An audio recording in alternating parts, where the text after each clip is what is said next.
Hello friends, welcome to my channel tips on mathematics. So आज के इस video में क्लास 10th अध्याय 6 त्रिभुज का प्रश्नावली 6.3 का प्रश्न 12 से लेकर 14 तक सॉल्व करने वाले हैं। इससे पहले के वीडियो में हमने प्रश्न 8 से लेकर 11 तक सॉल्व किया था। प्लेलिस्ट को चेक करके वीडियो को देख सकते हैं। सो आज के इस वीडियो का जो पहला प्रश्न है, इसमें बोला गया है कि एक त्रिभुज ABC की भुजा AB और BC की माध्यिका AD एक अन्य त्रिभुज PQR की क्रमशः भुजाओं PQ और QR तथा माध्यिका PM के समानुपाती है। तो ये चित्र में दिया हुआ है, प्रश्न में ये चित्र दिया हुआ है। तो दर्शाइए कि त्रिभुज ABC PQR समरूप है। तो दोनों त्रिभुज को हमें समरूप सिद्ध करना है, तो इसको सॉल्व करते हैं। सो प्रश्न में ये चित्र दिया हुआ है, जिसमें बोला जा रहा है कि त्रिभुज ABC की भुजा AB BC और AD, त्रिभुज ABC में भुजा AB BC और AD, और दूसरा त्रिभुज यहाँ पर PQR है। PQR की भुजा यहाँ पर PQ और QR और PM समानुपाती हैं। तो यहाँ पर त्रिभुज ABC और PQR को हमें क्या करना है, समरूप सिद्ध करना है। तो सबसे पहले यहाँ पर लिखेंगे, दिया है जो चीज़ें दिया है उसको सबसे पहले लिखेंगे कि AB बट्टा PQ बराबर है BC बट्टा QR, फिर बराबर है AD बट्टा PM। ये क्या है, बराबर है, ये प्रश्न में दिया है। तो इसको हम समीकरण 1 मानेंगे और हमें सिद्ध करना है त्रिभुज ABC समरूप है त्रिभुज PQR। ये हमें क्या करना है, सिद्ध करना है। और प्रश्न में ये भी दिया गया है कि माध्यिका यहाँ पर क्या है, ABC की भुजा AB और BC, माध्यिका यहाँ पर AD है और दूसरे त्रिभुज का माध्यिका यहाँ पर PM है। तो माध्यिका है, माध्यिका का मतलब AD क्या करेगा, BC को 2 बराबर भागों में बांटेगा। माध्यिका का मतलब बीच में, जो ये लाइन है ये पूरा बीच में है, ये दिया हुआ है। लिखेंगे यहाँ पर कि AD त्रिभुज ABC का माध्यिका है। तो यहाँ पर क्या हो जाएगा, जब ये माध्यिका है तो DB बराबर हो जाएगा BC के। माध्यिका है ये पूरा बीचों बीच में है, तो जब ये पॉइंट बीचों बीच में है BC के, तो यहाँ पर BD बराबर DC हो जाएगा, सेम एज इट इज़। यहाँ पर PM माध्यिका है PQR त्रिभुज का, तो यहाँ पर QM बराबर MR हो जाएगा। तो इसको लिखेंगे हम इस तरीके से कि BD बराबर DC। यह है हमारा समीकरण नंबर दूसरा। या तो इस तरीके से भी हो सकता है, इसको हम समीकरण नंबर 2 नहीं मानेंगे। इस तरीके से भी हो सकता है, जब ये माध्यिका है तो यहाँ पर BC पूरा क्या हो जाएगा, इसके दुगने के बराबर हो सकता है, या तो इसके दुगने के बराबर हो सकता है। या तो BC बराबर हो जाएगा 2 गुना BD के, या तो BC 2 गुना BDC के हो सकता है, इस तरीके से। सेम यहाँ पर जब PM त्रिभुज PQR का माध्यिका है,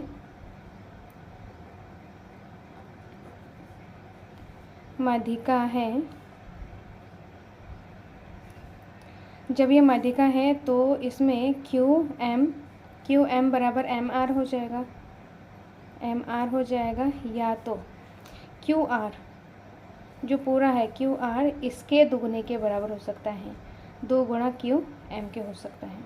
तो इसका यूज आगे क्वेश्चन में होने वाला है। तो ये हमारा क्या है, ये है हमारा जो ये है हमारा समीकरण नंबर दूसरा, और ये है हमारा समीकरण नंबर तीसरा। इन दोनों में से हम किसी को भी यूज करेंगे। तो इसमें जो दिया क्या है, यहाँ पर समीकरण 1 में जो चीज़ें हैं वो प्रश्न में दिया हुआ है। तो समीकरण 1, 2 तथा 3 से हम इसको सॉल्व करेंगे। तो समीकरण यहाँ पर BC और QR है, तो BC बराबर क्या है, 2BD है, और QR क्या है, 2QM है। ये चीज़ें हैं। तो इसमें लिखेंगे कि समीकरण 1 में AB बट्टा PQ बराबर है BC बट्टा QR है, जो BC है पूरा वो क्या है, 2BD के बराबर है। ऐसा हम इसलिए करेंगे, अभी पहले इसको सॉल्व करते तभी इसको हम बताएंगे कि किस लिए इसको किया जा रहा है इस तरीके से। तो BC की जगह पे हम क्या रखेंगे, BC बटा QR के जगह पे इस वैल्यू को हमें रखना है। तो यहाँ पर आ जाएगा 2BD बट्टा 2QM हो जाएगा। और यहाँ पर क्या AD बट्टा PM है, 2 से 2 कैंसिल हो जाएगा। तो AB बट्टा PQ बराबर BD बट्टा QM बराबर हो जाएगा AD बट्टा PM हो जाएगा। तो इसको देखेंगे क्या क्या यहाँ पर दिया हुआ है कि AB बट्टा PQ, BD बट्टा QM और यहाँ पर है AD बट्टा PM। कहने का मतलब ये जो त्रिभुज है, ये वाला त्रिभुज, इस त्रिभुज के तीनों भुजाओं का अनुपात समानुपाती यहाँ पर हमने सॉल्व करके लेके आए हैं। जब इस तरीके से है तो त्रिभुज यहाँ पर ABD समरूप हो जाएगा त्रिभुज PQM के। तो यहाँ पर जब हम त्रिभुज जो छोटा वाला त्रिभुज है इनको अगर हम समरूप करेंगे, ये वाला त्रिभुज और ये वाला त्रिभुज का अगर हम समरूप करेंगे तो इनके संगत कोण क्या हो जाएगा, आपस में बराबर हो जाएगा। इसीलिए यहाँ पर हमने जो BC बटा क्यों आ रहे हैं, BC पूरे छोटे वाले त्रिभुज के लिए, छोटे वाले त्रिभुज के लिए यहाँ पर AB बटा PQ ये तो सही दिया हुआ है और AD बटा PM ये भी हमारा क्या है, सही दिया हुआ है। और यहाँ पर BD चाहिए जो कि यहाँ पर BC है। तो BD को हम किस तरीके से लिख सकते हैं, जो BC किसके बराबर हो जाएगा, दुगुने के BD के बराबर। तो इसका यूज यहाँ पर हमने BC और QR के जगह पे किया है, जिससे कि इसका अनुपात घट के क्या हो जाएगा, छोटा हो गया, इसका BD बट्टा QM हो गया। जब इस त्रिभुज के तीनों संगत भुजाओं का अनुपात अगर बराबर है तो ये दोनों त्रिभुज क्या हो जाएगा, समरूप हो जाएगा। किससे हो जाएगा समरूप, साइड समरूपता से, साइड समरूपता से ये क्या हो जाएगा, समरूप हो जाएगा। जब ये समरूप है तो इनके संगत कोण क्या हो जाएगा, कोण B बराबर कोण Q, ये क्या हो जाएगा, आपस में बराबर हो जाएगा। ये समीकरण 4 है। तो यहाँ पर रीजन लिखेंगे कि समरूप त्रिभुज के संगत कोण, इसलिए ये क्या है, आपस में बराबर है। जब ये आपस में बराबर है, अब यहाँ पर हमें क्या सिद्ध करना है कि पूरा बड़ा वाला त्रिभुज दोनों क्या है, समरूप है। जिसके लिए यहाँ पर अनुपात जो दिया हुआ है AB बट्टा PQ, फिर यहाँ पर है BC बट्टा QR, ये दोनों चीज़ हमें यूज करना है, AB बट्टा PQ BC बट्टा QR। तो दो संगत भुजाएं, दो भुजाएं और B कोण और Q कोण, तो भुजा कोण भुजा, भुजा कोण भुजा, तो भुजा कोण भुजा से दोनों त्रिभुज क्या हो जाएगा, हमारा समरूप हो जाएगा। तो लिखेंगे यहाँ पर त्रिभुज ABC तथा PQR में, त्रिभुज दोनों में हमें क्या लिखेंगे कि AB बट्टा PQ बराबर BC बट्टा QR। ये कहाँ से आया है, समीकरण 1 से, ये समीकरण 1 से है। और यहाँ पर कोण B बराबर कोण Q, ये हमारा कहाँ से आया है, समीकरण 4 से आया है। जब यहाँ पर दो भुजाओं का अनुपात और उसके संगत का कोण आपस में अगर बराबर है तो ये दोनों त्रिभुज क्या हो जाएगा, हमारा समरूप हो जाएगा। तो लिखेंगे हम इस तरीके से कि त्रिभुज ABC समरूप है त्रिभुज PQR के। कैसे समरूप है, साइड एंगल साइड से दोनों त्रिभुज क्या हो जाएगा, समरूप हो जाएगा, जो कि हमें सिद्ध करना था। तो ये क्या है, इसका फाइनल आंसर है। नेक्स्ट है प्रश्न नंबर 13 को सॉल्व करते हैं। प्रश्न नंबर 13 में बोला जा रहा है कि एक त्रिभुज ABC की भुजा ABC पर एक बिंदु D इस प्रकार स्थित है कि कोण ABC बराबर है कोण BAC। अब दर्शाइए कि CA स्क्वायर बराबर CB डॉट CT। तो सबसे पहले इसका हमें चित्र बनाना है। तो चित्र बना लिया है, जिसमें प्रश्न में जो बोला गया है उसी के अकॉर्डिंग चित्र बना लिया है। इसमें बोला जा रहा है कि ABC त्रिभुज है, ABC त्रिभुज में BC पर एक बिंदु D इस प्रकार स्थित है कि कोण ADC, कोण ADC मतलब ये वाला कोण किसके बराबर हो जाएगा, BAC के, कोण BAC के, मतलब इस पूरे के बराबर होगा ये D कोण। तो ये प्रश्न में दिया हुआ है। तो हमें निकालना है कि CA का स्क्वायर बराबर CB डॉट CD।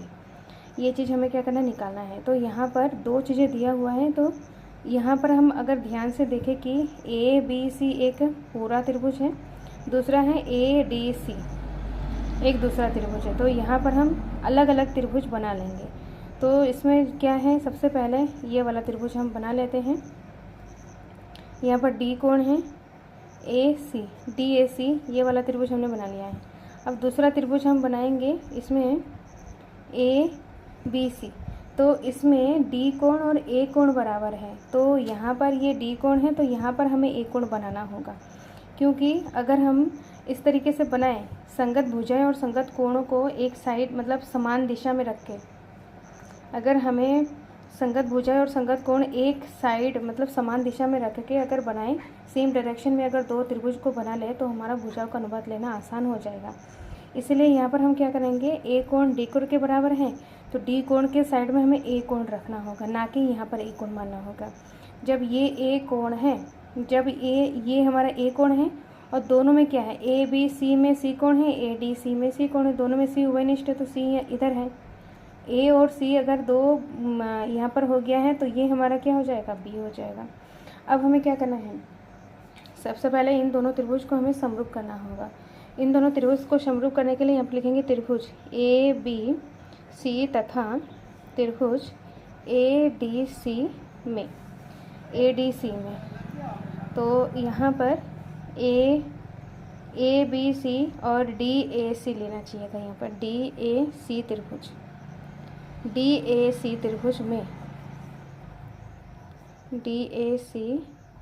में दोनों त्रिभुज में हम इसको निकालेंगे। तो इसमें ABC में A कोण, तो यहाँ पर BAC कोण बराबर है, DAC में D कोण बराबर है, तो ADC कोण क्या है, बराबर है, ये प्रश्न में दिया है। और एक चीज़, और एक कोण अगर हमें मिल गया तो दोनों कोण से दोनों त्रिभुज समरूप हो जाएगा। और इसमें देखेंगे कि C कोण दोनों में है, तो यहाँ पर कोण C बराबर कोण C, क्योंकि ये उभयनिष्ठ कोण है। उभयनिष्ठ कोण इसलिए आपस में बराबर है, तो त्रिभुज ABC समरूप है त्रिभुज DAC के। ये क्या समरूप हो जाएगा, एंगल समरूपता कसौटी से ये क्या हो जाएगा, समरूप हो जाएगा। जब ये समरूप है तो इनके संगत भुजाओं का अनुपात आपस में बराबर हो जाएगा। तो यहाँ पर जब ये समरूप है तो संगत भुजाओं का अनुपात समान होगा।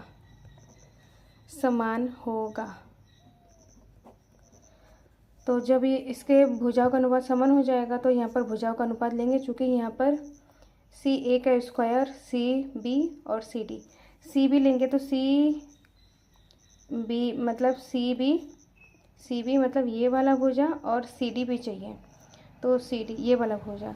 तो संगत भुजाएं ये वाला लेना है और ये वाला लेना है, तो इसके संगत भुजा क्या है, AC है। तो लिखेंगे हम त्रिभुज, यहाँ पर सबसे पहले कौन सा है, ABC है, मतलब ये वाला है। तो इसमें यहाँ पर BC है, BC बट्टा BC के संगत भुजा AC है, AC बराबर।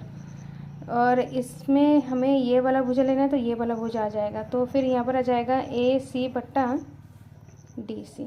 अब इसको हम अगर क्रॉस मल्टीप्लाई करेंगे तो AC ऊपर चला जाएगा, तो AC का स्क्वायर आ जाएगा, और यहाँ पर BC डॉट DC आ जाएगा, जो कि हमें सिद्ध करना था। AC स्क्वायर बराबर BC और CD। लिखेंगे इसको सही तरीके से, CA का स्क्वायर बराबर CB डॉट CD।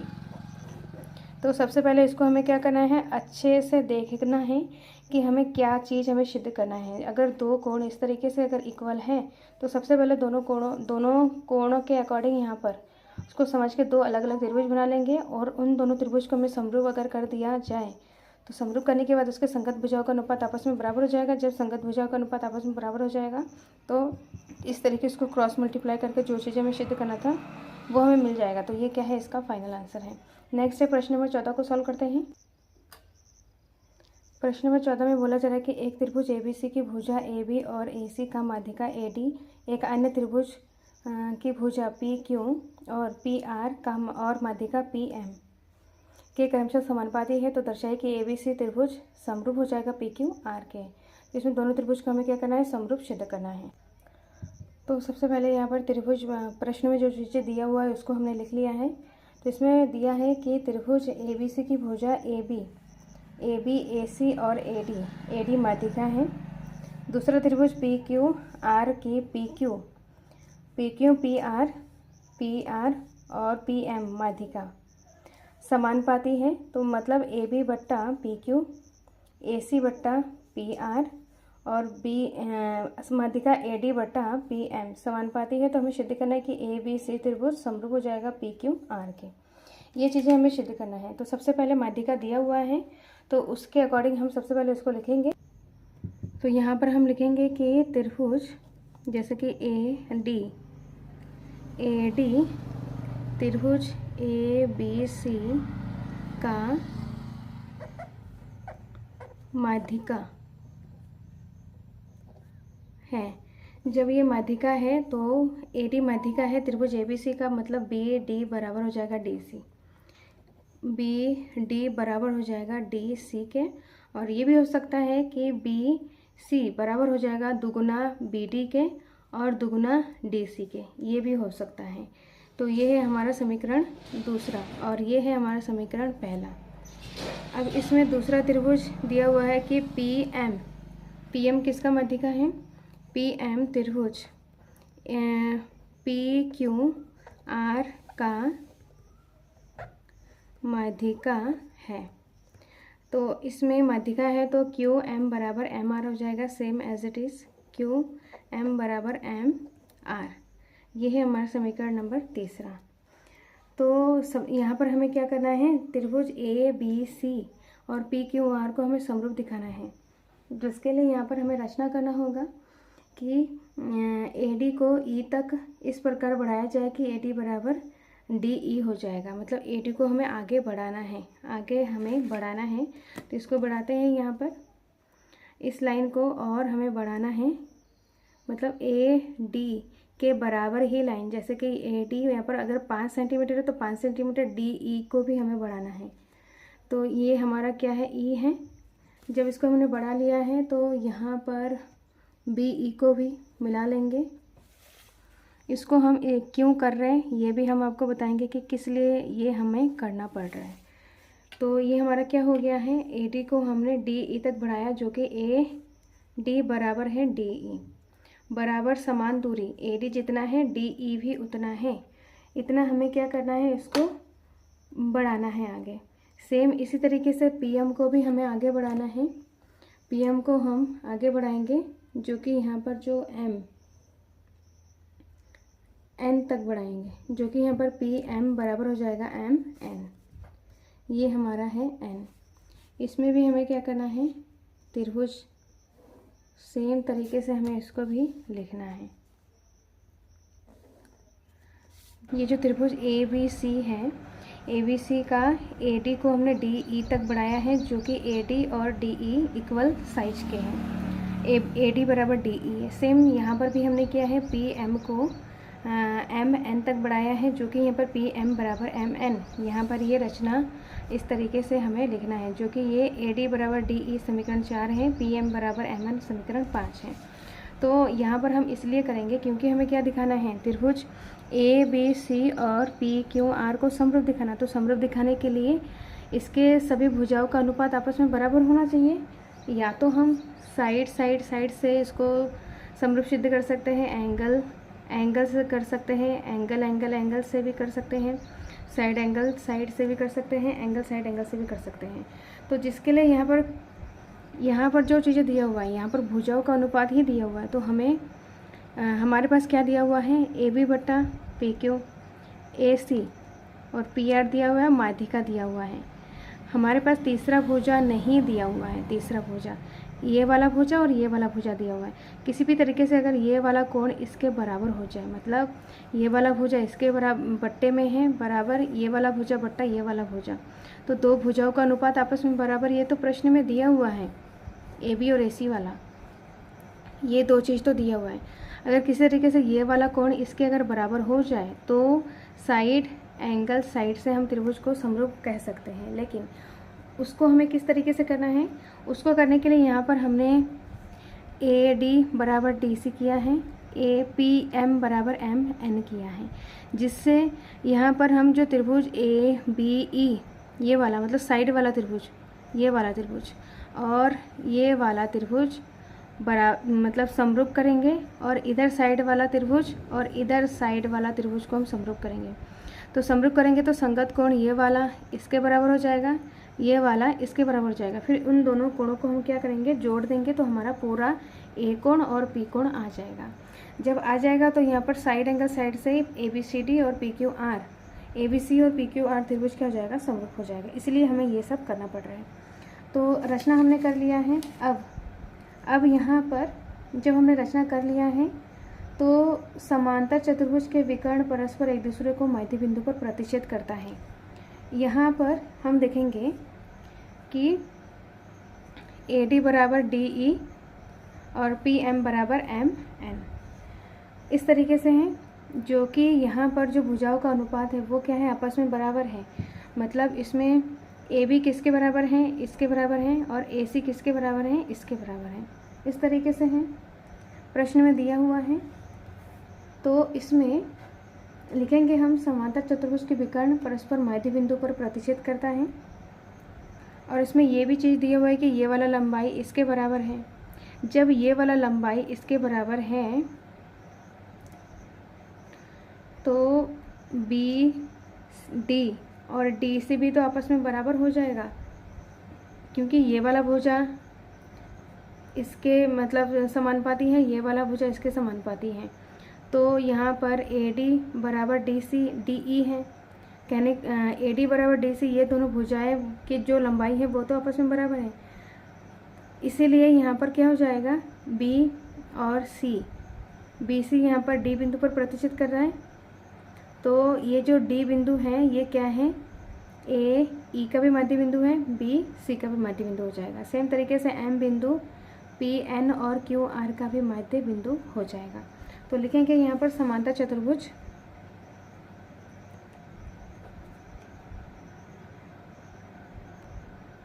तो यहाँ पर समांतर चतुर्भुज के विकर्ण परस्पर मध्य बिंदु पर प्रतिच्छेद करता है। जब ये प्रतिच्छेद करेगा तो बिंदु डी ए तथा बी सी को समद्विभाजित कर देगा तथा एम बिंदु पी एम और क्यू आर को समद्विभाजित करेगा। इसको हम समझेंगे, यहाँ पर चित्र में समझेंगे। डी बिंदु ए ई और बी सी को दो बराबर भागों में बांटेगा, मतलब ये वाला भुजा इसके बराबर है और ये वाला भुजा इसके बराबर है। एम बिंदु पी एन और क्यू आर को दो बराबर भागों में बांटेगा, ये वाला भुजा इसके बराबर, ये वाला भुजा इसके बराबर, इस तरीके से।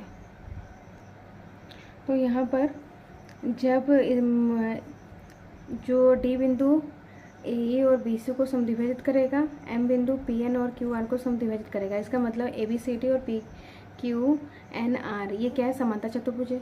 जब ये समांतर चतुर्भुज है तो इनके आमने सामने की भुजाएं बराबर हो गई।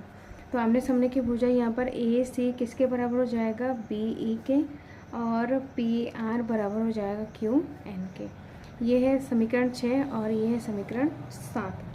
तो इसमें हम देखेंगे कि ए सी आमने सामने की जो भुजाएं हैं, ए सी किसके बराबर हो जाएगा, बी ई के, और इसमें पी आर किसके बराबर हो जाएगा, क्यू एन के बराबर हो जाएगा, जो कि हमने लिखा है। अब समीकरण 1 में जो अनुपात दिया हुआ है, समीकरण 1 से, तो समीकरण 1 से, तो समीकरण 1, 5 और 6 से इसका भी यूज करना है। समीकरण 1 तथा 6 और यहाँ पर 7 से।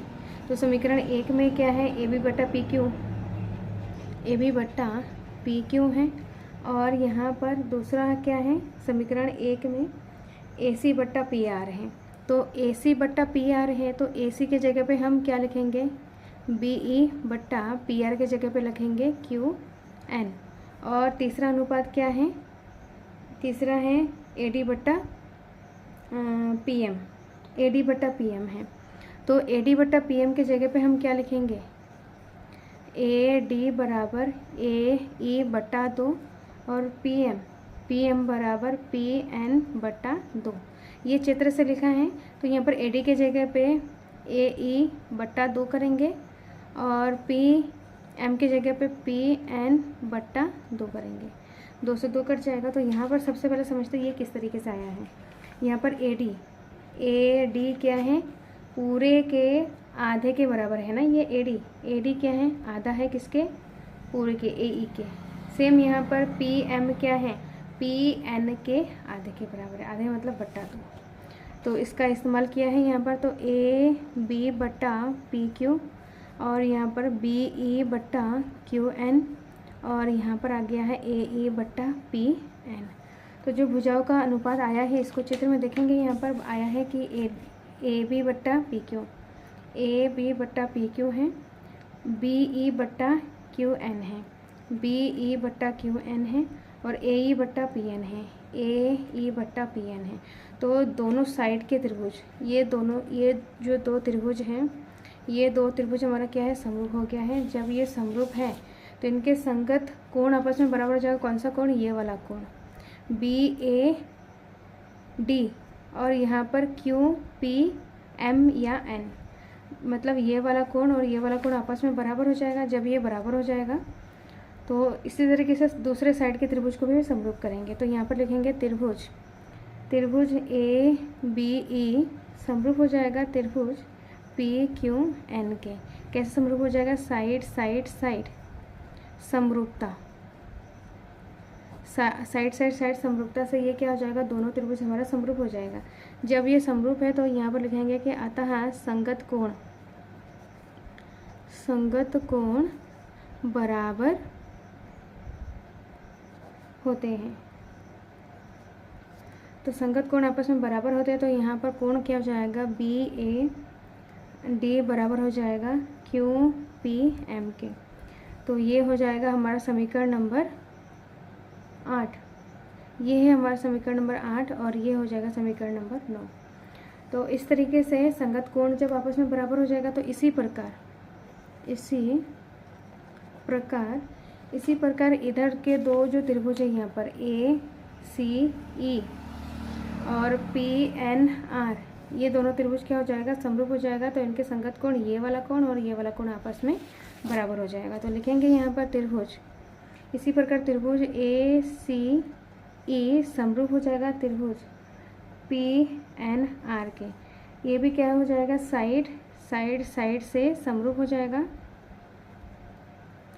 साइड समरूपता से ये समरूप हो जाएगा। जब ये समरूप है तो इनके संगत कोण को क्या हो जाएगा, CAD बराबर हो जाएगा कोण RPM के। तो ये है हमारा समीकरण नंबर 10। समीकरण 10 है और समीकरण 9 और 10 को हम क्या करेंगे, जोड़ देंगे, जिससे कि हमारा पूरा बड़ा वाला कोण मिल जाए। तो लिखेंगे समीकरण 9 तथा 10 को जोड़ने पर